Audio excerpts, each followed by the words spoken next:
సామెతలో 17వ అధ్యాయం 21వ వచనం నుంచి కదా, 20వ వచనంలో ఉంది, ఎవరి హృదయం అయితే వంకర మార్గంలో ఉండిద్దో అని అంటున్నాడు, వాళ్ళు వర్ధిల్లరు అని చెప్తా ఉన్నారు అన్నమాట. అంటే హృదయం వంకర మార్గంలో ఉండటం అని అంటే ఆ హృదయంలో వాక్యం లేకుండా ఉండటం అన్నమాట.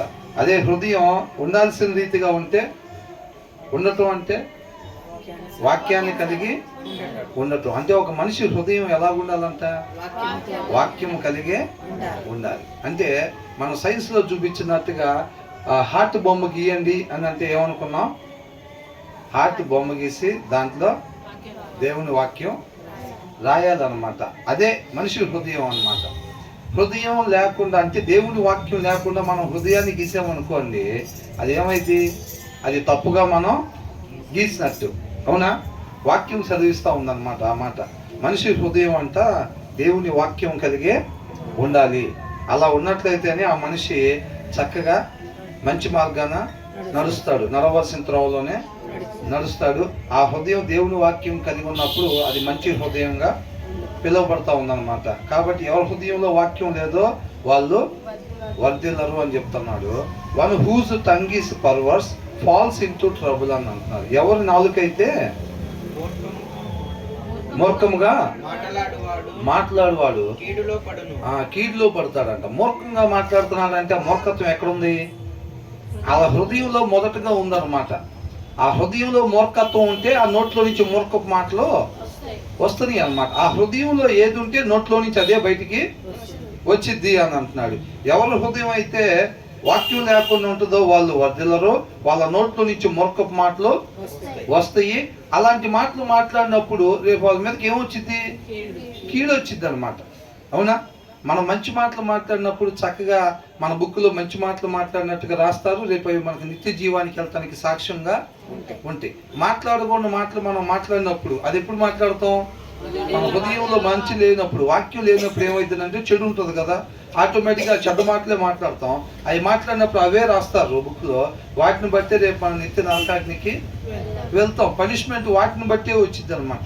ఆ చెడ్డ మాటలు మాట్లాడినందుకే రేపు మనకు పనిష్మెంట్ వచ్చింది. ఆ చెడ్డ మాటలు ఎందుకు మాట్లాడాము అంటే మన హృదయంలో ఆ చెడు ఉంది, మంచి లేదనమాట. అంటే వాక్యం లేకపోవటం వల్ల మన నోట్లో నుంచి వచ్చిన మాటలు, కేవలం నోట్లో నుంచి వచ్చే మాటలే అలా రావండి, కంటిలో నుంచి వచ్చే చూపు కూడా సరిగ్గా ఉండదు, మన అవయవాల్లో నుంచి వచ్చే ప్రవర్తన కూడా సరిగ్గా ఉండదు అనమాట. ఎప్పుడు హృదయంలో వాక్యం లేకపోతే గనక ఏది ఉండాల్సిన రీతిగా ఉండదు అనమాట. కాబట్టి వీటన్నిటికీ మూలం హృదయంలో వాక్యము, దేవుని మాట, సృష్టికర్త యొక్క మాటతోనే సృష్టి నడవాలి. అది విధానం. అర్థమవుతుందండి? సృష్టికర్తతో సంబంధం లేకుండా, ఆయన ఆజ్ఞ లేకుండా, ఆయన ఏమి చెప్పకుండా మనం ఏదో ఒకటి చేయటానికి వీలు లేదు. ఆయన ఏదైతే చెప్తా ఉంటాడో దాని ప్రకారంగా మనం అనుకున్నాం కదా, ఒక రిమోట్ కార్కి ఆ రిమోట్కి ఉండేది. అవునా? దాన్ని తయారు చేసిన ఆయన ఎటు ఆపరేట్ చేస్తుంటే అది అటు మాత్రమే మూవ్ అవ్వాలి. అలా కాకుండా దాని ఇష్టం వచ్చినట్టుగా ఈయన ఆపరేట్ చేయకుండానే అది మూవ్ అయిందనుకో, అది హ్యాంగ్ అయిపోయినట్టు. అంతే కదా? మనం కూడా ఏంటంటే ఆయన ఆదేశానుసారముగా, ఆయన ఆదేశం అంటే ఆయన మాట, వాక్యం ఏదైతే చెప్తున్నాడో దాని ప్రకారంగా మాత్రమే మనం ఉండాలి. వాక్యాన్ని ఎప్పుడైతే మనం చదువుకుంటామో పరిశుద్ధాత్మ దేవుడు మనం ఎలాగ నడవాలి ఏంటి అనేది మొత్తం మనకి గైడెన్స్ ఇచ్చి నడిపిస్తూ ఉంటాడు. ఆ ఆశ ఉండాలన్నమాట, ఆ ఇంటెన్షన్ ఉండాలి. ఎప్పుడైనా ఎంత మంచి రిసోర్స్ ఉన్నా సరే ఆ ఇంటెన్షన్ మనకు లేకపోతే వృధానే. అవునా? ఆశ ఉండాలన్నమాట.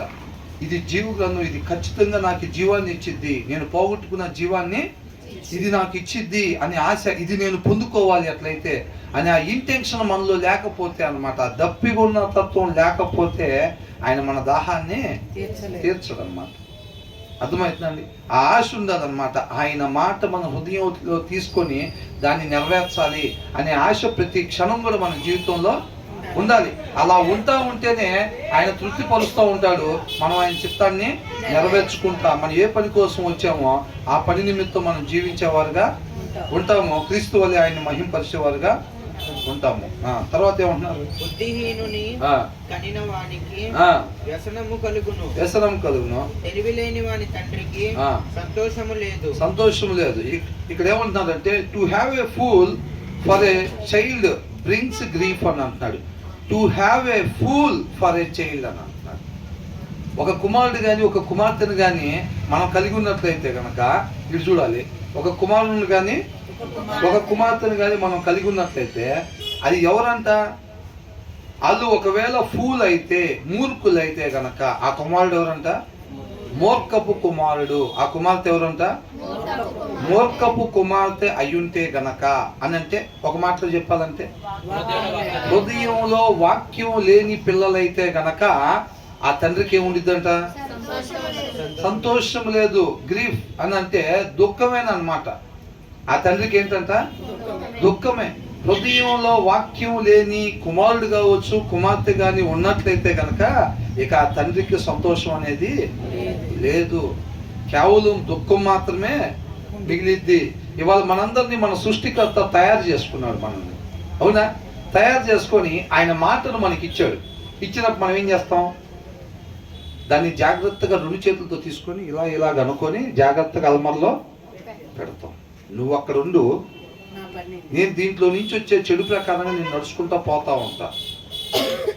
మంగళవారం వచ్చినప్పుడు నేను జాగ్రత్తగా తీసుకొని, పరిశుద్ధ గ్రంథం కాబట్టి ఆ రోజుల్లో మనసాన్ని ఎట్లా తీసుకెళ్లారో జాగ్రత్తగా నిన్ను అట్లా తీసుకొని వెళ్ళి ఫెలోషిప్లో నిన్ను జాగ్రత్తగా అక్కడ పెట్టి, పాస్టర్ గారు చెప్పినప్పుడు ఒక 2-3 వచనాలు తీసి మళ్ళీ జిప్పేసేసి జాగ్రత్తగా నిన్ను తీసుకొచ్చి అక్కడ మనసం పెట్టినట్టు పెడతాను.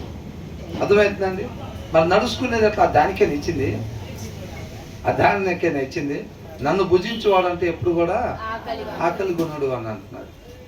దాన్ని జాగ్రత్తగా చూసుకుని వచ్చి జాగ్రత్తగా అక్కడ పెట్టే దానికోసం కాదని ఇచ్చింది. దాన్ని మనం ఏం చేయాలి?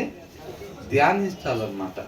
ఒక పెట్రోల్ కార్లో పెట్రోల్ పోసి వాడుకున్నట్టుగా, డీజిల్ కార్లో డీజిల్ పోసి వాడుకున్నట్టుగా ఒక మనిషిని సృష్టికర్త యొక్క వాక్కు ద్వారా మాత్రమే నడిచేటట్టుగా, దానికైనా కదా, దానికోసమే దేవుడు సృష్టించింది. ఆయన ఏ కార్యాలు అయితే చేయాలని చెప్పి మనం సృష్టించాడో అది ఆయనకే తెలుసు. కాబట్టి అడ్రస్ అది స్టీరింగ్, మనిషికి స్టీరింగ్ ప్లేస్ ఏది? డ్రైవింగ్ సీట్ ఏది? హృదయం అన్నమాట.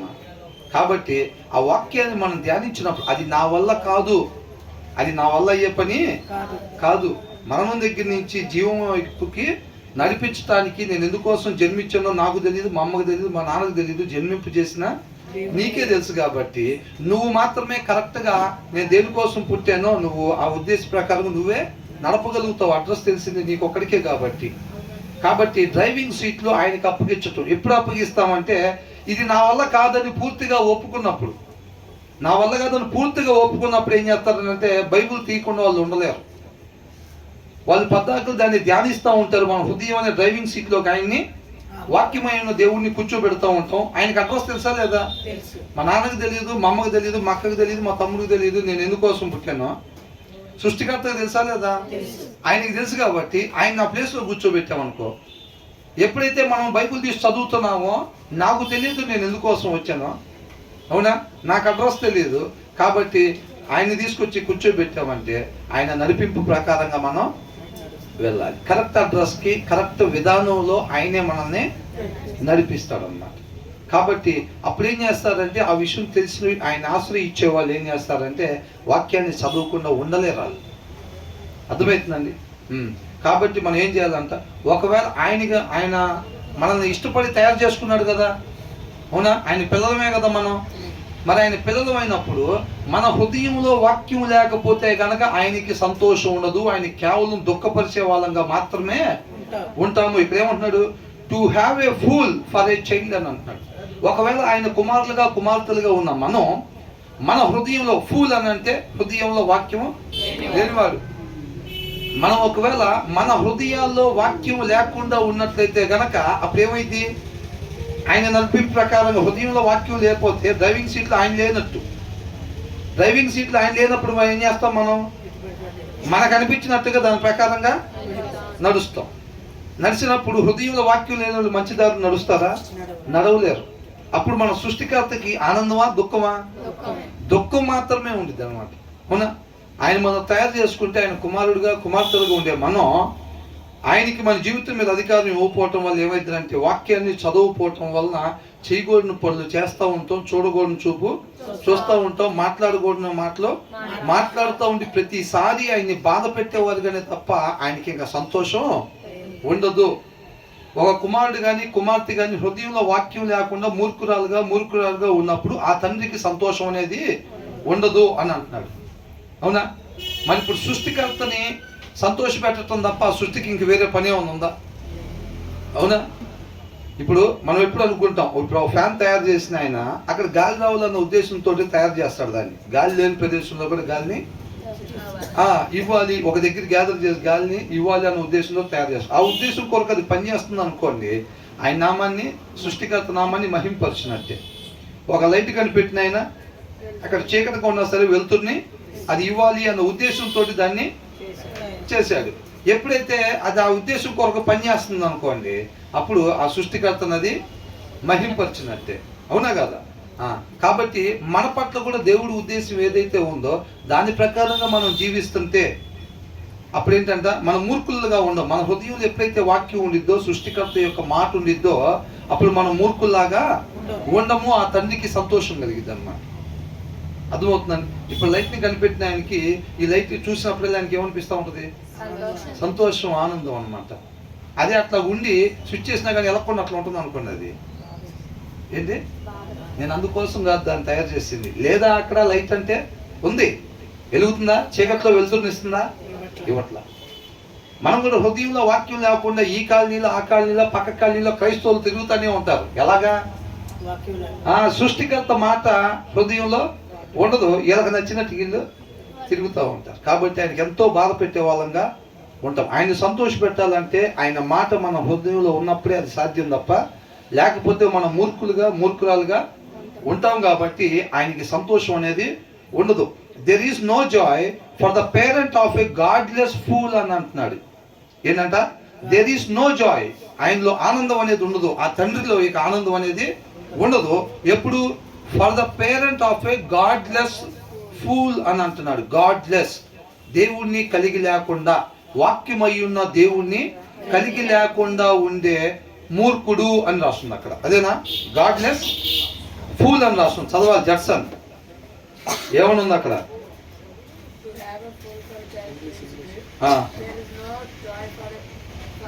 There is no joy for the parent. ఆయనకి ఆనందం సంతోషం అనేది ఇక ఉండదు. ఎవరికంటే? ఏ తండ్రి కంటే? ఆఫ్ ఏ గాడ్లెస్ ఫూల్ అని అంటున్నారు. వాక్యమై ఉన్న దేవుని వాళ్ళ హృదయంలో కలిగి లేకుండా ఉండే కుమారుడు లేదా కుమార్తె ఉన్నప్పుడు ఆ తండ్రికి ఆనందం సంతోషం అనేది ఉండదు అని అంటున్నారు. అర్థమవుతుందండి? మనం వాక్యం చదవకుండా మనం జీవించే ప్రతి క్షణం కూడా దేవుని కేవలం దుఃఖపెట్టేవారుగానే ఉంటాం తప్ప ఏమాత్రం సంతోష పెట్టేవారంగా ఉండకూడదు, ఉండవు అన్నమాట. ఇప్పుడు వాక్యాన్ని మనం చదవకుండా నేను యేసుని సంతోష పెట్టాలి, తండ్రిని సంతోష పెట్టాలి అని చెప్పి ఆశపడతా కలవరిస్తూ ఉంటే ఆ కలవరింపు ఏమైంది? సోమరి కలవరింపుగా ఉండిద్ది. అది సోమరి ఆశలాగా ఉండిద్ది. అర్థమవుతుందండి? అది నిజంగా ఉన్నప్పుడు కష్టపడతాం. ఆయన పాదాలు చేరి ప్రభువా నేను సృష్టిని, నువ్వు సృష్టికర్త, నువ్వేం చేయమంటున్నావు చెప్పని చెప్పి ప్రతి క్షణం ఆయన కృపను బట్టి మనకి ఇచ్చిన ఆయుష్ని ఏం చేస్తామంటే ఆయన వైపు చూస్తూ ఉంటాం. కాబట్టి ఆయన మాటని తీసుకొని సమృద్ధిగా లోపల పెట్టుకుని ఆయన నడిపింపు ప్రకారంగా మనం వెళ్తూ ఉంటాం అన్నమాట. ఆ ఆశ లేదనుకోండి, ఆ కష్టం లేదనుకోండి, మనకి ఊరికినే ఆశపడితే అది సోమరి ఆశలాగానే ఉండిపోయిద్ది అనమాట. మనం అలా ఉండకూడదు. క్లియర్గా రాశారు, ఎంత అద్భుతంగా రాశారు చూడండి. ఎవరి హృదయంలో అయితే for the parent of a godless fool అని రాశాడు. వాక్యమై ఉన్న దేవుని కలిగి లేకుండా ఉండే మూర్ఖుడు ఒక కుమారుడుగా కుమార్తె ఉన్నట్లయితే కనుక ఆ తండ్రికి సంతోషం ఆనందం అనేది ఇంకా ఉండదు అని అంటున్నాడు. అర్థమవుతుందండి? కాబట్టి మనం నిత్యం మన హృదయంలో దేవుని వాక్యం కలిగే మనం నడుచుకోవాలి. అది ఎవరన్నా కానివ్వండి. మనం పుట్టి క్రైస్తవులమా, నెల రోజుల క్రితం మనం సత్యాన్ని తెలుసుకుని సత్యంలోకి వచ్చామా, ఒకవేళ లేదా బాప్తిసం నిన్న తీసుకున్నామా, సంవత్సరం క్రితం తీసుకున్నామా, ఎప్పుడైనా కానీ మన హృదయంలో దేవుని వాక్యం లేని క్షణం మనం ఎవరంట? ఇప్పుడు కోట మీద దావీదు కాకుండా ఒకవేళ ఒక అన్యుడు ఉన్నాడు అనుకోండి, దేవుని తెలియని అన్యుడు ఇంటికి అంతకన్నా భయంకరం ఏం చేస్తాడు? అవునా? ఇక మానభంగం చేయటం, మర్డర్ చేయటం, మోసం చేయటం, కవర్ చేసుకోవటం, ఇక అంతకన్నా భయంకరమైన పనులు ఏం చేస్తాడు లోకస్తుడు? అవునా కదా? ఆయన మనిషిని చెప్పుకునే దావీదు హృదయంలో వాక్యం లేనప్పుడు ఒక లోకస్తుడికి దావీదికి తేడా ఏమీ లేదు. మనం ఉండొచ్చు నిన్నటిదాకా, ఆయన మాట ప్రకారం ఏది చెప్తే అది చేసే వాళ్ళగా నిన్న దాకా ఉండొచ్చు. కాకపోతే ఇవాళ దేవుని వాక్యం మన హృదయంలో లేనప్పుడు ఏమైంది? మనం ఒక అన్యుల వలె జీవిస్తున్నట్టే, మనం అంతే. దేవుడు లేకుండా జీవిస్తున్నట్టే మనం అక్షమం. అని నిన్నదాకా మనం చదివాం కదా, నిన్నదాకా ప్రార్థన చేసాం కదా అని అంటే, నిన్నటి వరకు నీలో ఖచ్చితంగా మంచి చూపే ఉండిద్ది, మంచి మాటే ఉండిద్ది, మంచి ప్రవర్తనే ఉంటుంది. ఇవాళ మాత్రం నీ దగ్గర నా దగ్గర అది ఉండదు. అది నీ వల్ల నా వల్ల అయ్యే పని కాదు. వాక్యం అయి ఉన్న దేవుడి వలన మాత్రమే మంచి అనేది చేయగలుగుతాము. కాబట్టి నిత్యం మన హృదయంలో దేవుని వాక్యం ఉండాలి, దానికి ఆశపడాలి, ఆకలిగా ఉన్న వల్ల ఉండాలన్నమాట. అలా ఉంటే బైబిల్ అలమరలోనే ఉండదు. అవునా కదండి? నాకు నిజంగా ఆకలిగా ఉంది, ఆయన చిత్తం నెరవేర్చాలి, ఆయన చిత్తం కొరకే నేను బ్రష్ చేసుకున్నాను, ఆయన చిత్తం కోసమే టిఫిన్ చేసి, ఆయన చిత్తాన్ని నెరవేర్చడానికి భోజనం చేసి, ఆయన చిత్తాన్ని నెరవేర్చడానికి గాలి పీల్చుకుంటున్నాను. ప్రతిదీ కూడా మన జీవితం సెంటర్ ఏం కావాలి? ఆయన చిత్తం నెరవేర్చడానికే కావాలి మనం చేసే ప్రతి పని కూడా. ఆయన చిత్తం నెరవేర్చడానికి అవసరం లేని పని ఏది కూడా మనకి అవసరం లేదు. అర్థమవుతుందండి? అలాగున్నప్పుడు ఏంటంటే, ఆకలి ఉన్నప్పుడు ఏంటంటే, ఆయన మాట లేకుండా మనం క్షణం కూడా ఉండం. ఆయన మాట నిత్యం మన హృదయంలో ఉండేటట్టుగా జాగ్రత్తగా చూసుకుంటూ ఉంటాం, చెక్ చేసుకుంటూ ఉంటాం అన్నమాట.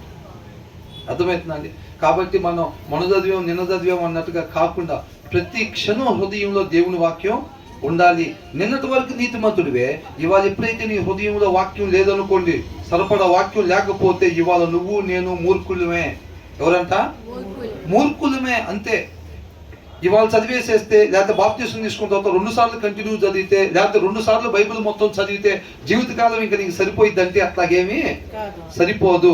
నీ హృదయంలో నా హృదయంలో దేవుని వాక్యం సమృద్ధిగా లేకపోతే గనక మనం మూర్ఖులుగానే జీవిస్తున్నట్టుగా, తండ్రిని బాధ పెట్టేవారుగానే మనం ఉంటాము. తర్వాత ఏంటంట? సంతోషము గల మనసు ఆరోగ్య కారణము.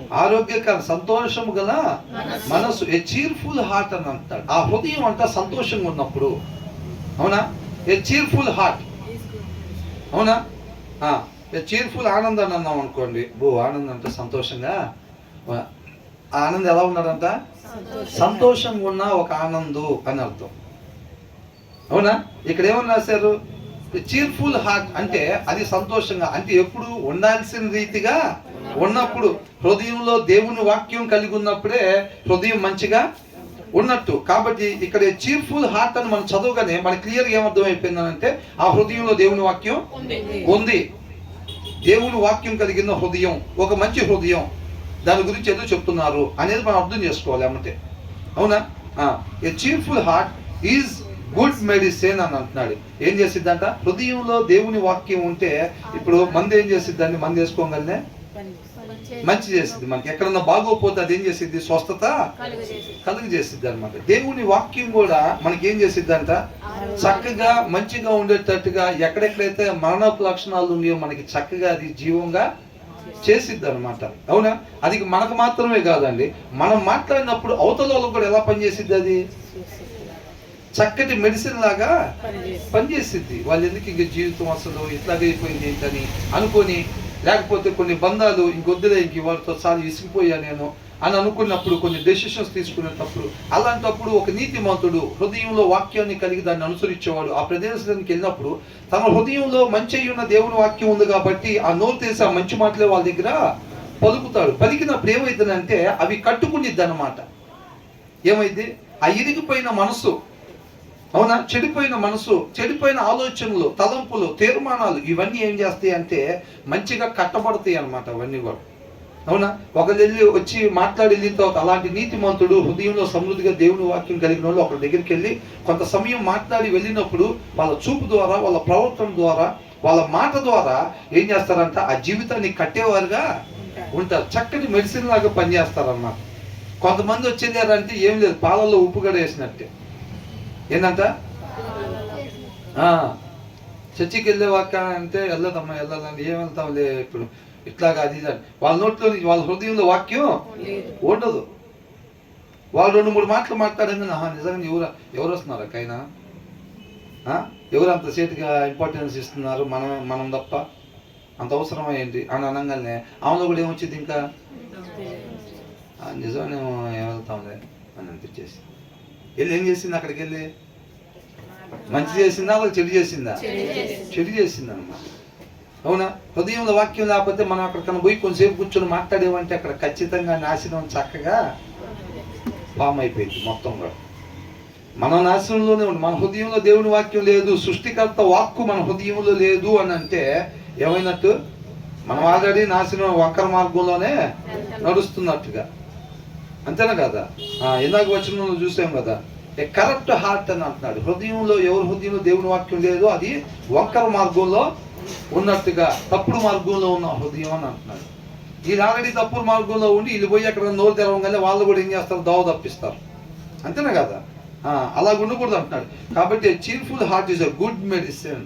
ఎవరు హృదయంలో అయితే చక్కటి దేవుని మాట ఉండిద్దో, సృష్టికర్త మాట ఉండిద్దో, సృష్టికర్త మాట ప్రకారంగానే నడవాలన్నమాట అది. అవునా? ఒక మనిషి సృష్టికర్త మాట తన హృదయంలో పెట్టుకోవటం, ముందుకి నడవటం, మళ్ళీ సృష్టికర్త మాట తన హృదయంలో పెట్టుకోవటం, నడవటం, మళ్ళీ సృష్టికర్త మాట హృదయంలో పెట్టుకోవటం, నడవటం. బ్యాటరీ కార్లు ఉంటాయి చూసారా? ఆ బ్యాటరీలో పవర్ అయిపోతే ఆగిపోతాయి. కానీ ఈ బ్యాటరీ ఎలా ఉంటాయి అంటే ఈ టాయ్స్ ఆ పవర్ ఉన్నంతసేపు దేవుని వాక్యం ద్వారా నడపాలన్నమాట. ఈ టాయ్స్ మొత్తాన్ని పవర్ ఉన్నంతసేపు, దేవుని వాక్యం అనే పవర్ ఉన్నంతసేపు చక్కగా నడవాల్సిన దారిలో నడుస్తూ ఉంటాయి. పవర్ అయిపోగానే ఆగిపోవు, పోగొడిన మార్గంలో పడిపోతూ ఉంటాయి. అర్థమవుతుందండి? పోగొడిన మార్గంలో పోతూ ఉంటాయి అన్నమాట. అట్లా వెళ్ళిపోతాయి. అవన్నీ కూడా బుక్లో చక్కగా కూర్చొని రాసేస్తూ ఉంటారు. అక్కడ రాస్తారా లేదా? కూర్చొని రాసేస్తారు. నువ్వు అడిగి ఇటేసావా? ఇటేసారు. తర్వాత ఒకవేళ అడుగు చక్కగా వాక్యం చదువుకొని మంచి మార్గంలో నీతిమంతులాగా దాన్ని అనుసరించాము, ఒక వచనాన్ని అనుసరించాము అనుకోండి, ఏం చేస్తాడు? వెళ్ళాల్సిన మార్గంలో ఒక అడుగు వేశారు అని చెప్పి చక్కగా ప్రతిదీ కూడా రాయబడుతూ ఉండిద్ది అనమాట. కాబట్టి ఎవరు హృదయంలో దేవుని వాక్యం ఉండదో వాళ్ళు చక్కటి మెడిసిన్ లాగా పనిచేస్తూ ఉంటుంది. బట్ ఏ క్రష్డ్ స్పిరిట్ అని అంటున్నాడు. But A crushed spirit. ఆత్మ ఎప్పుడు నలిగిపోయింది అనుకున్నాం, అంతకు ముందు కూడా మనం ధ్యానించుకున్నాం కదా. అవునా? భోజనం చేయకపోతే ఏంట్రా లాగేసావు, తింటలేదా అంత మనకి బాగానే కనపడతాయి బ్రహ్మాండంగా. అవునా? మనకేంటి, మనిషిని చూడంగానే చక్కగా ముఖం నునుపుగా చక్కగా బొగ్గలు వచ్చి హ్యాపీగా రౌండ్ హ్యాపీగా అట్లా ఉండాలి. ఏంట్రా లాగేసావు, తింటలేదా సరిగ్గా హాస్టల్లో, అరిసెలు అయ్యి ఇవన్నీ వేసి మళ్ళీ వాడి హాస్టల్కి పంపిస్తారు. వాడి ప్రవర్తనలో, వాడి చూపులో ఏమో సరిగ్గా లేదనుకో, బైబిల్ సరిగ్గా చదవట్లేదు, ఇందులో బెల్ట్ తీసుకోండిరా అని అంటారా? అయ్యి పెద్దగా ఉండదు. మనిషి తగ్గాడంటే చాలు వాళ్ళ అమ్మ దిగులేసుకునేది, వాళ్ళ నాన్న బయటికి కనపడకుండా దిగులేసుకుంటాడు. వాళ్ళ అమ్మ ఏం చేసేది అంటే బయటికి కనపడేదంటే దిగులేసుకునేది. వాళ్ళ నాన్న వాడిని చూడంగానే ఎప్పుడైతే కొద్దిగా లాగేసినట్టున్నాడో తండ్రి బయటికి కనపడనీయకుండా లోపల ఇది సరిగ్గా తింటలేదు అనుకుంటా అక్కడ అనుకుంటాడు. వాళ్ళ మిస్సెస్తో కూడా చెప్పుకుని ఆటోమేటిక్ వెళ్ళి చికెన్ మటన్ తీసుకొస్తాడు అని చూడంగానే. తండ్రి ఏంటంటే తల్లి వ్యక్తపరిచిద్ది, తండ్రి తొందరగా వ్యక్తపరచడు. కానీ అట్లా అని చెప్పి ఆ లోపల ఏం రోబోట్ ఏం కాదు, అక్కడ కూడా ఫీలింగ్స్ నడుస్తాయి. అవునా కదా? కాబట్టి ఏమంటున్నాడు? But A crushed spirit. ఎవరి ఆత్మ అయితే, ఆత్మకు ఆహారం ఏంటి? వాక్యం అన్నమాట. ఆ వాక్యం ఎప్పుడైతే మనం పెట్టకుండా ఉంటాం, ఇందాక ఫస్ట్ ఏం చూసాం? ఏ చీర్ఫుల్ హార్ట్ అంటున్నాడు, ఇది గుడ్ మెడిసిన్ అంట. అవునా? ఇది ఏం చేస్తారు? ఆ హృదయానికి చక్కగా వాక్యాన్ని పెట్టిన వాళ్ళు అనమాట. వాళ్ళకి మంచి మెడిసిన్ లాగా పనిచేస్తారు. వాళ్ళకి వాళ్ళ ఆత్మకు స్వస్థత కలుగుతూ ఉండిద్ది, చక్కగా పోవాల్సిన మార్గంలో పోతూ ఉంటారు. అవతల వాళ్ళు కూడా మంచిగా మెడిసిన్ లాగా పనిచేస్తారు. ఇక్కడ రెండో రకం ఏంటంటే బట్ ఏ క్రష్డ్ స్పిరిట్ అని అంటున్నాడు. అంటే దేవుని వాక్యం చదవని వాళ్ళు ఆత్మ ఎలా ఉంటుందంట? నలిగిపోయినట్టుగా, అదే లాగేసినట్టుగా ఉండిద్ది అనమాట. సరిగ్గా ఆహారం లేకపోతే ఆత్మకి ఏమైంది? లాగేసినట్టుగా ఉండిద్ది. అలా ఉండేదంట డ్రైస్ ఆఫ్ ద బోన్స్ అని అంటున్నాడు. ఇవాళ నేను ఇలా నిలబడి ఉన్నాను అని అంటే ఎలా నిలబడ్డా? నా ఎముకలు చక్కగా పుష్టిగా ఉండబట్టి ఒక మనిషి నుంచుంటాడు, కూర్చుంటాడు, నడుస్తాడు, ఇవన్నీ కూడా. అవునా? ఆ ఎముకలు సరిగ్గా లేవు అనుకోండి, సత్తువు లేదనుకోండి, కొంతమంది ఉండిపోతారు, ఇట్లాగా వంగిపోయి నడుచుకుంటూ వెళ్ళిపోతూ ఉంటారు పెద్ద వయసు వచ్చేసరికి. కొంతమంది లేకపోలేరు అసలు. ఏంటంటే ఎముకలు చచ్చిపడిపోయినాయి అని అంటారు. అవునా? ఆ ఎముకలు చచ్చిపడిపోతే ఇంక బాడీ లేచిద్దా? మరి ఇక్కడ ఏం చేసిద్దంట? ఎవరి హృదయంలో అయితే వాక్యం ఉన్నదో ఆ ఆత్మ ఏమైతే డ్రై అయిపోయి ఎండిపోతూ ఉంటుంది. ఇప్పుడు మనం చక్కటి ఫ్రూట్ ఒక దగ్గర పెట్టి టేబుల్ మీద దాన్ని రోజు రోజుకి గమనిస్తున్నాం అనుకోండి, తినకుండా అది ఏమైంది? తాజా పండ్లు మనం జాగ్రత్తగా తెచ్చుకుంటాం కదా, తాజా పండ్లు తెచ్చి డైనింగ్ టేబుల్ మీద పెట్టుకున్నాం. కానీ తినేది ఎప్పుడు? చాలా మంది చేస్తారు అట్లా. అది తినేసరికి వాడిపోయి అది ఖచ్చితంగా 4 పాడైపోయింది. ఇంకా సాయంత్రం అది తెచ్చి 4 రోజులు అయింది, అప్పుడు తినరు. అది ఖచ్చితంగా ఇంక 4 గంటల పాడైపోయింది, టైం ఆల్రెడీ 2 అయింది ఇంకా అని చెప్పి ఎంతో కష్టపడి ఆ దానిమ్మకాయలు ఒలుచుకోవటానికి కూడా చాలా బతుకుపోయింది. ఆల్రెడీ ముడుచుకుపోయి చిన్నగా ఇట్లా అయిపోయింది. అప్పుడు చాకు కూడా తీసుకొచ్చి చిన్నగా దాన్ని తొక్క తీసి పాడేని సగం బయటపడేసి మిగతా వాటిని లోపల పడేసి తర్వాత రోజు కడుపులో నిప్పని ఎప్పుడు తినాలి దాన్ని, అవునా? అదేమైంది, అది చిన్న చిన్నగా జీవాన్ని కోల్పోతా ఉండిద్ది. ఆత్మ కూడా ఏం చేస్తారు, 4 రోజులేగా అయింది, చదువుదాం, కంపల్సరీ రేపు చదువుదాం అంటాం. 5 రోజులు చేస్తాం, 6 రోజులు చేస్తాం. ఆత్మ ఏమైపోయింది, బలహీన పడిపోతూ ఉంటుంది. ఇదేం ఊర కూర్చునేది కాదు, శరీరంతో రోజు ఫైటింగ్ ఉంటుంది. ఉండిద్దా లేదా, నిత్య పోరాటం ఉండిద్ది ఆ రెండింటికి. దానికేమో కమ్మగా అడిపోయినప్పుడు బ్రదర్ వాళ్ళ ఇంటికాడ చికెను, ఇటుకోగానే ఇంకో దగ్గర చికెన్ గారెలు, మళ్ళీ ఏమో క్రిస్మస్కి బిర్యానీ, ఇవన్నీ పెడతా. శరీరానికి మాత్రం బాగానే ఉంటుంది. ఇదేమో ఆత్మను ఏం చేస్తూ ఉంటుంది, పిడిగుద్దులు గుద్దుతూ ఉండిద్ది పరిస్థితిని బట్టి, అవునా? బలం ఉంటుంది కాబట్టి నాకు అది కావాలి ఇది కావాలి, అట్లా కుదరదు ఇట్లా కుదరదు అంటూ ఉంటుంది. ఆత్మ ఏమైపోయింది, 4 రోజులేగా నా పక్కన నుండి వాడిని అడిగే, ఇందాక చర్చికి పోయినప్పుడు వాడు 15 రోజులు నుంచి చదవట్లేదంట, ఏం ప్రాబ్లం లేదని అనుకుంటాడు, అవునా? కాబట్టి చదువుదాం అనుకుంటాడు. ఆత్మ బలహీనం అయిపోయింది. ప్రతిసారి శరీరం ఏది డిమాండ్ చేస్తుంటే దాన్నే చేసుకుంటూ పోతా ఉంటాడు. అడిగామనుకోండి, క్రైస్తవుడు కాబట్టి ఏం చెబుతాడు, ఆయన ఆత్మ కనుక మేము ఆయన ఆరాధించే వాళ్ళు ఆత్మతో సత్యంతో ఆరాధించాలి, మేము ఆత్మానుసారంగానే ఉంటాం, మేము ఎప్పుడు పెట్టిన అది ఇదని డైలాగులు మాత్రం బ్రహ్మాండంగా చెబుతాడు. ఆత్మకు ఆహారం పెట్టకపోతే అది ఎట్లుండిద్ది అంట, అది ఎముకలకి ఎండిపోయిన ఎముకలు నట్టుకుంటే అది స్ట్రాంగ్గా నిలబడిద్ది. ఆత్మ రా శరీరం చూసుకుందాం అనిద్దా, ఏం లేదు, ఒక్కటి ఏంగా డబ్బేళ్ళని పడిపోయి, అవునా కదా? బక్కబలిసినోడు ఒకడు ఉన్నాడు అనుకోండి, బలం గల్లవాడు ఒక టీయంగా ఏంట్రా నువ్వు అంటున్నావు అని ఒక టీయంగా ఏమైంది, వాడి కింద పడి మళ్ళీ లేకూడదు, పడిపోయి అట్లా ఈ చార్లింగ్ చాప్లిన్ చూసారా, ఒక టీయంగా పడిపోయి మళ్ళీ అమ్మటే లెగుతూ ఉంటాడు స్టాండ్ లాగా, మళ్ళీ ఇంకో టీయంగా అలాగా. ఆత్మ పరిస్థితి అట్లాగ అయిపోయింది, బలహీనం అయిపోయి నిలబడలేని పరిస్థితికి అయిపోయింది అనమాట. అర్థమవుతుందా? అప్పుడు ఆత్మీయంగా నిలబడతాం మనం. మాటలు మాత్రం కలుము ప్రార్థన అనగానే ఎక్కడైనా ఎత్తైన స్థలాల్లో ప్రభువా నైనా అంటాం. మాటలు పడుకుంటే అయ్యి సోమరి మాటలలాగా ఉంటాయి కాబట్టి దేవుడు ఆ మాటలు ఏం పట్టించుకోడు అసలు, అవునా? అంతరంగంలో నిజంగా ఎవరైతే ఆశ కలిగి ఉన్నారో వాళ్ళని ఎక్కిస్తాడు పైకి. వీళ్ళు మాత్రం మాట్లాడుతూనే ఉంటారు, రోజు వచ్చి ప్రార్థన చేస్తూనే ఉంటారు, అవి మాత్రం అట్లాగే ఉండిపోతూ ఉంటాయి అన్నమాట. కాబట్టి హృదయంలో సమృద్ధిగా దేవుని వాక్యం పెడితే అది చక్కగా మనలో ఉన్న మరణపు ఛాయల్ని తీసేసి చక్కగా జీవాన్ని నింపుతి. అట్ ద సేమ్ టైం మనం ఎవరి దగ్గరికి వెళ్ళినా సరే ఆత్మలను కట్టే వాళ్ళంగా మనం ఉంటాం అన్నమాట. అర్థమవుతుందండి. వీళ్ళు ఎక్కడికైనా వెళ్ళినప్పుడు అన్న వాక్యం చదువుతున్నారా, అక్క వాక్యం చదువుతున్నారా అంటే చదవట్లేదమ్మా 3 రోజులు అయిపోయిందంటే ఏముంది లెక్క అంటారా? 3 రోజులు నుంచి చదవకపోవటం ఏంటక్క,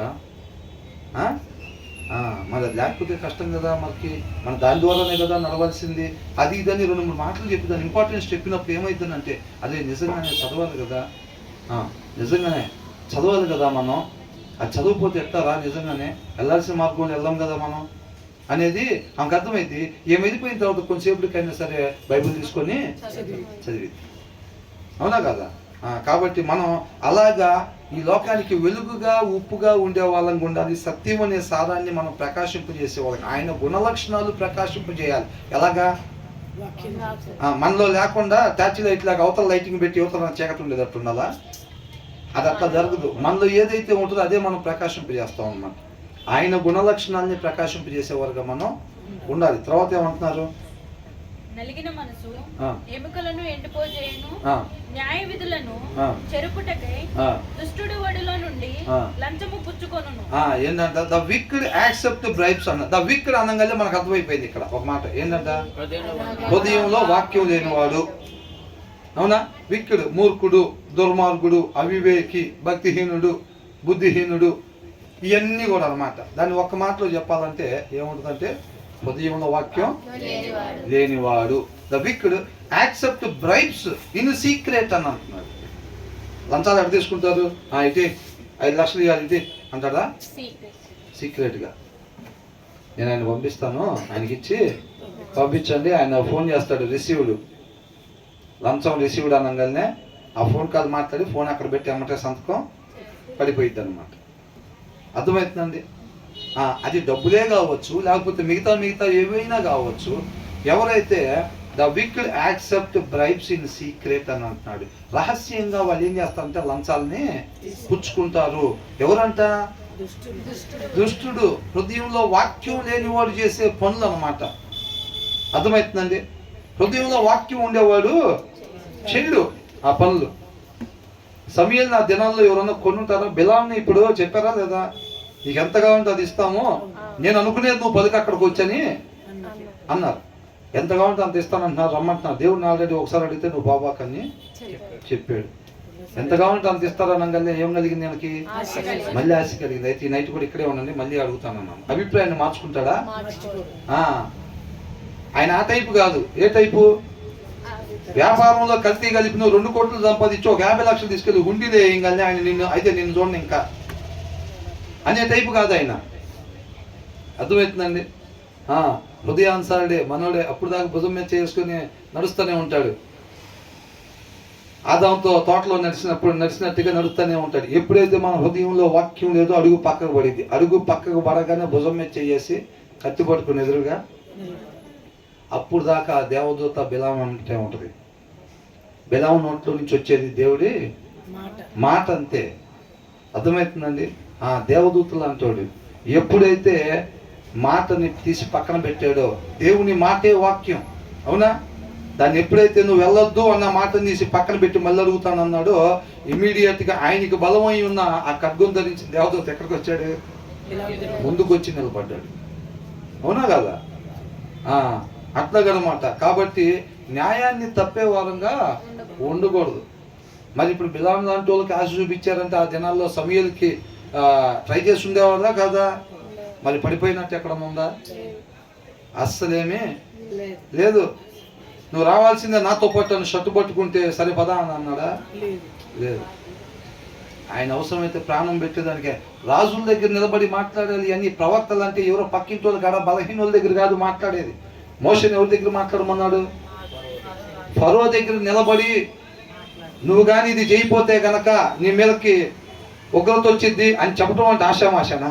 క్షణాల్లో తలకే ఎగిసిపోవచ్చు. ఆ ప్రవక్తలందరి కూడా రాజుల దగ్గర మాట్లాడమని పంపించాడు. అవునా కదా? వాళ్ళ ముందుకు పోతే కాళ్ళు ఉనిగిపోతాయి జనాలకి. అవునా కదా? మరి అక్కడికి పోయి ఆయన చెప్పమన్న మాట అక్కడ పలకటం అంటే సామాన్య విషయం కాదు. ఆ ప్లేస్ ఎలాంటిది అనుకున్నారు? అదిగాక వాళ్ళు ఒకవేళ లాలన చేసి వాళ్ళని న్యాయం తప్పించాలని ప్రయత్నం చేస్తే వాళ్ళు ఇచ్చే కానుకలు కూడా మామూలుగా ఉండవు. నీకు చిన్న ప్రమోషన్ ఇస్తాం, లేకపోతే అది చేస్తాం ఇది చేస్తాం అన్నట్టుగా ఉండదు. ఒక రాజు అవతలని లాలన చేసి మాయ చేద్దామని అనుకుంటే కనుక తన మార్గంలో నడిపించుకోవాలని ప్రయత్నం చేస్తే ఎదురు ఏం పెడతాడు? ఆకర్షింపబడేయి. అవునా కదా? ఏమాత్రం వాక్యం హృదయంలో వాక్యం తక్కువగా కానీ ఉంటే, ఇప్పుడు బిలాం దానికే టెంప్ట్ అయింది. ఫస్ట్ పలానాది ఇస్తాను ఎంత ఇస్తానని చెప్పి పంపించాడు. ఏం దానికి ఏం టెంప్ట్ కదా. తర్వాత నువ్వేది అడిగితే అది ఇస్తానని చెప్పన్నారు. రాను అని చెప్పకుండా ఖచ్చితంగా వచ్చేటట్టు అని చెప్పాడు. చెప్పగానే ఆశ కలిగింది అనమాట. అది ఎట్లాంటిది ఎదురు పెట్టినా సరే లేదు. అవసరమైతే వాళ్ళు ఏం చేస్తారంటే లంచం ఇవ్వడానికి ప్రయత్నం చేస్తారు. ప్రవక్త నాకు అనుకూలంగా మాట్లాడితే ఓకే, ఒకవేళ అట్లా మాట్లాడకపోతే అవసరమైతే వాడిని చంపేసైనా పక్కకు తొలగించుకొని మన ఇష్టం నెరవేర్చుకోవటమే అనుకుంటాడు రాజు. ఎప్పుడైనా అనుకుంటాడా లేదా? అట్లాగా అనుకుంటాడు. అయినా సరే ఆ ప్లేస్లో నిలబడి అవసరమైతే ప్రాణాలు వదిలిపెట్టడానికైనా సిద్ధపడి ఉండాలి. అంటే వాళ్ళు దేవుని వాక్కులో ఎంతగా నాటబడి ఉన్నారు. వాళ్ళు ఏర్లు ఎక్కడ దాకా తన్నుకుని వాళ్ళకి ఏమి ఆ చెట్టుల్ని ఆ వృక్షాన్ని కదిలించలేవు. బంగారం కావచ్చు, వెండి కావచ్చు, పలుకుబడి హోదాలు కావచ్చు, ఇవి కూడా వాడిని కదిలించలేవు అన్నమాట. వాటిని అంతగా వాళ్ళు దేవునిలో నాటబడిపోయారు. వాళ్ళు అర్థమవుతుందండి. కొద్ది గొప్ప ఉన్నాం అనుకోండి, మినుకు అనుకుంటా ఉన్నాం అనుకోండి, అవతల ఏదన్నా కొద్దిగా పెద్ద అట్రాక్షన్ చూపించగానే ఆటోమేటిక్గా పడిపోతాం. ఒకసారి కాబట్టి ఇంకో దగ్గరైనా పడిపోతాం. కాబట్టి సమృద్ధిగా దేవుని వాక్యం ఉండాలి, కదలకుండా నిలబడేటట్టుగా ఉండాలి. ఏదో మినుకమంట కాకుండా. కాబట్టి ఎవరు లంచాలు తీసుకుంటారు? లంచం ఎందుకు తీసుకుంటారు అని అంటే న్యాయాన్ని త్రిప్పివేయటానికి. దాని తర్వాత రాశారు కదా, ఏమంటున్నారు? In secret to pervert the course of justice అని అంటున్నాడు. న్యాయాన్ని మార్చేయటానికి. ఏమన్నా తెలుగుగా ఏం చేస్తారంట? వాళ్ళు లంచం తీసుకునేది దేనికంటే న్యాయ విధానాన్ని ఏం చేస్తారంట? చెరిపేస్తారనమాట. ట్విస్టింగ్ చేసేస్తారు. వాళ్ళు జీవోలు మారుస్తారు కావాలంటే. గ్యామ్లింగ్ చేయడానికి రాజ్యాంగం ఒప్పుకోకపోతే ఏం చేస్తారు? అలా చేసేటట్టుగా జీవోల్ని మార్చేస్తారు. ఒకసారి ఇందిరాగాంధీ టైంలో కూడా ఇట్లాగే తప్పిదం, ఎమర్జెన్సీ టైంలో ఎమర్జెన్సీ పెట్టడం వల్ల ఆమె పదవి కోల్పోవాల్సి వస్తే ఆ టైంలో ఏం చేసిందంటే, ఆమె ఇంతకాలం పరిపాలన చేయాలి కాబట్టి సుప్రీంకోర్టుకి ప్రధానమంత్రిని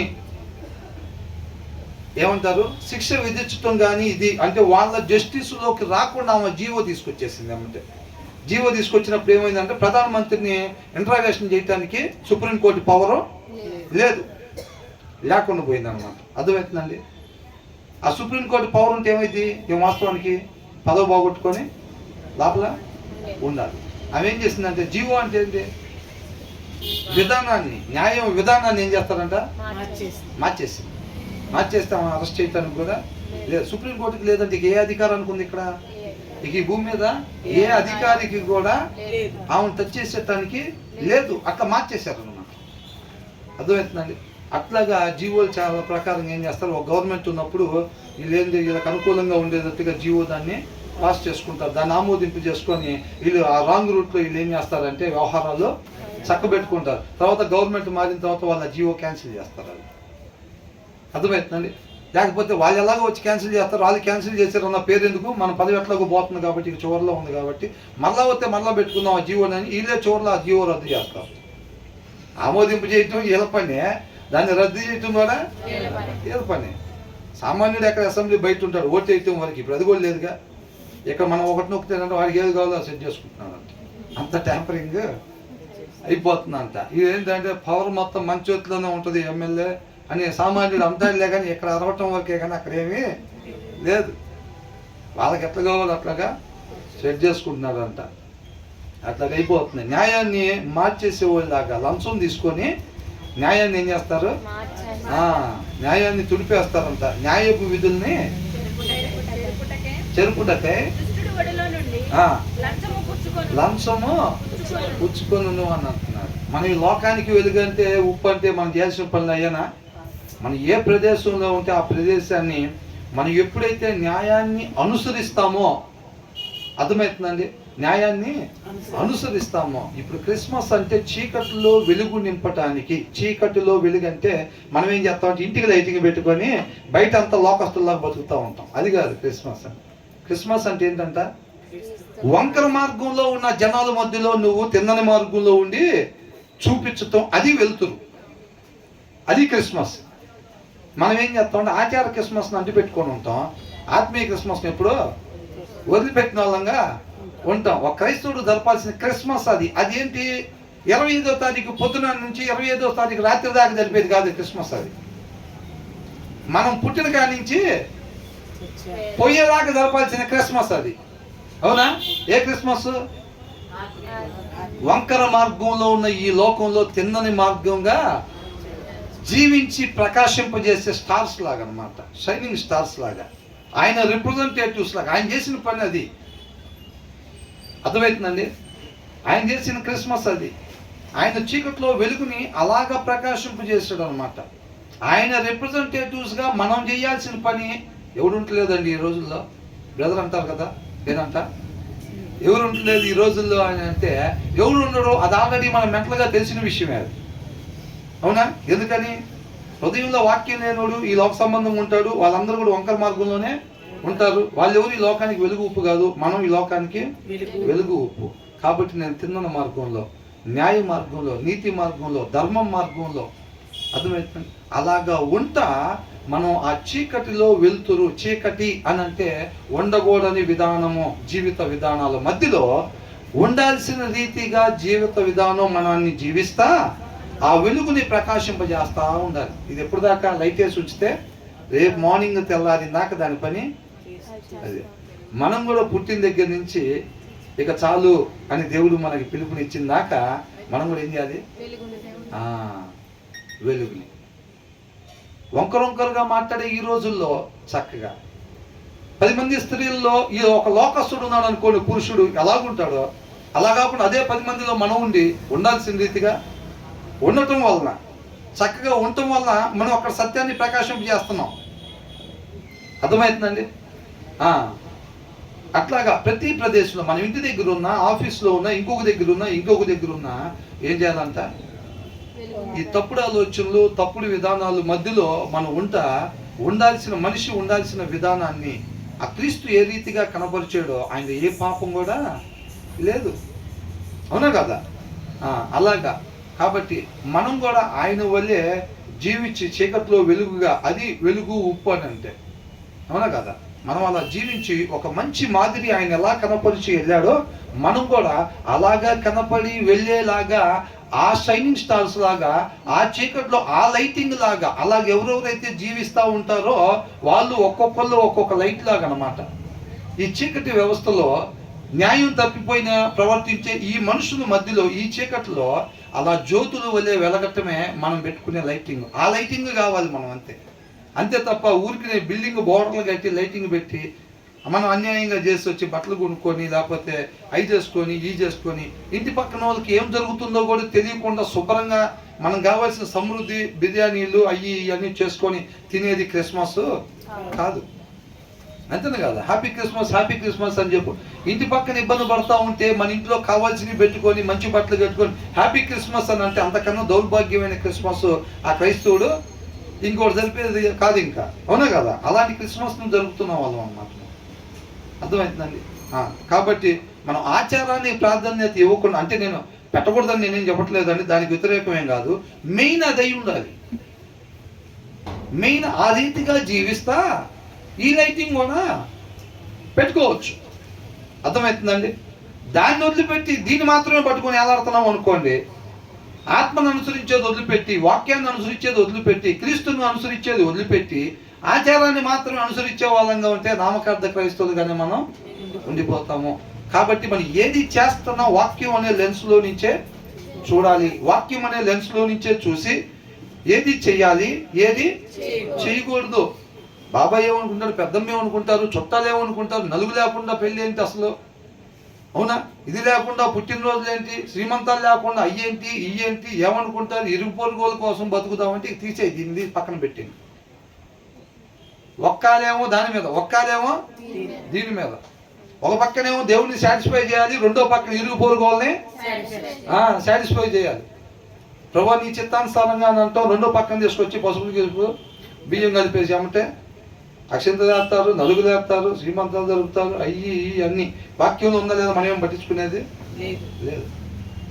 అలా కాకుండా మనం నామకార్థ క్రైస్తవులుగా కాకుండా ఒక మాదిరికరమైన క్రైస్తవులుగా, మనం మంచి మాదిరికరమైన క్రైస్తవులుగా మనం ఉండాలన్నమాట. To pervert the course of justice అన్న న్యాయపు విధానాన్ని అంతా చెరిపేసేవారుగా ఉంటున్నారు అంటున్నారు. జ్ఞానము వివేకము గలవాని ఎదుటనే ఉన్నది, బుద్ధిహీనువి కన్నులు బూదిగంతములలో ఉండును. ఏంటంట? ఇంతవరకు ఆపుదామండి, ఇది ఇక్కడి నుంచి మరలా ధ్యానించుకుందాం. సరేనా? మనకు అర్థమయ్యే మాటలు 2-3 మాటలను చక్కగా వినాలి మనం. ఎందుకంటే మనం ఏదన్నా ఒక వచనాన్ని టచ్ చేసామంటే అది ఏమవుతుంది? అది 10 నిమిషాలకు ఆగిద్దో, 20 నిమిషాలకు ఆగిద్దో, అరగంటకు ఆగిద్దో కూడా చెప్పలేము. ఒకసారి 2 వచనాలు చెప్పడం జరిగింది. అవునా? కాబట్టి ఇంటికి వెళ్ళిన తర్వాత ఒకసారి మళ్ళీ ధ్యానించుకోండి. దేవుడికే మహిమ కలుగుతుంది.